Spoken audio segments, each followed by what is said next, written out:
ঢেঁড়স কুচি কুচি করে ভাজলে কিন্তু অনেক মজা, আমার কাছে তো অনেক অনেক ভালো লাগে। আর আমার মা কিন্তু সকাল সকাল রান্নাবান্নার আয়োজন করতে আসে। এত এত আর রান্নাবান্নার আয়োজন কেন জানেন? আমাদের ঘরে আজকে মেহমান আসবে, ঈদের 3-4 দিন হয়ে গেছে, তারপর আজকে আমাকে ঘরে মেহমান আইবে। মেহমান হয়েছে আমার চাচাতো বোনের জামাই। একা মানুষের জন্য অল্প অল্প করে আয়োজন করবে।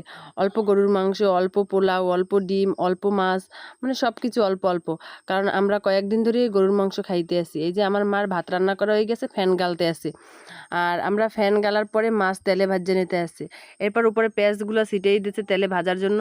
এরপরে তো মরিচ, হলুদ, মশলাপাতি সব গোলাইয়ে পানির সাথে একসাথে, এরপরে ওই যে ভাজা মাছগুলো এর উপর দিয়ে দেবে।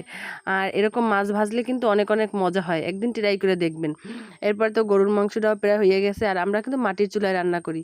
এই তো দেখেন কত সুন্দর কালার হয়েছে পাঙ্গাস মাছের।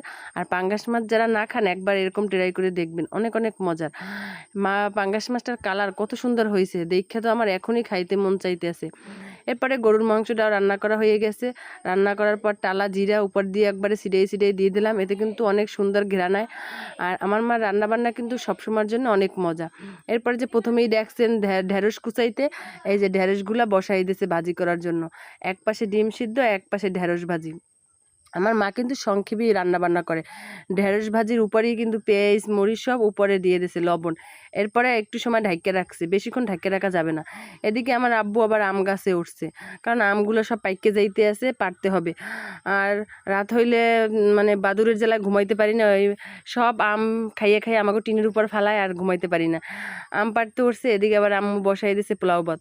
আর পোলাও ভাতও কিন্তু অল্প করে, এক পটের পোলাও ভাতই একা মানুষ তাও খাই ছাড়াইতে পারবে না, আমরাও খাইছি। এরপর তো এই যে বস্তা ভরে ভরে আম পাড়তে আসছে, আমগুলো আমার বোন আইনে একটা বড় গামলায় ঢালছে, আরও কিন্তু আম পারবে, সব কিছু দেখাইতে পারলাম না। এরপরে পোলাওটা সুন্দর করে ভাজা ভাজা হইলে এরপরে পরিমাণ মতো পানি দিয়ে দিছে। আর এক পট চালের পোলাও কি হইলে কি হবে, অনেকগুলো হয়েছে, আমরা কয়েকজনই খাইছি। রান্না বান্না অবশেষে শেষ, এবার সবাই মিলে একসাথে খাইতে বইছি। সবাই মিলে একসাথে খাওয়ার মজাই কিন্তু আলাদা। আর রান্না বান্নাটা কিন্তু অনেক মজা হয়েছে, আর কালার দেখে তো অবশ্যই বুঝতে পারতে আছেন কেমন হয়েছে।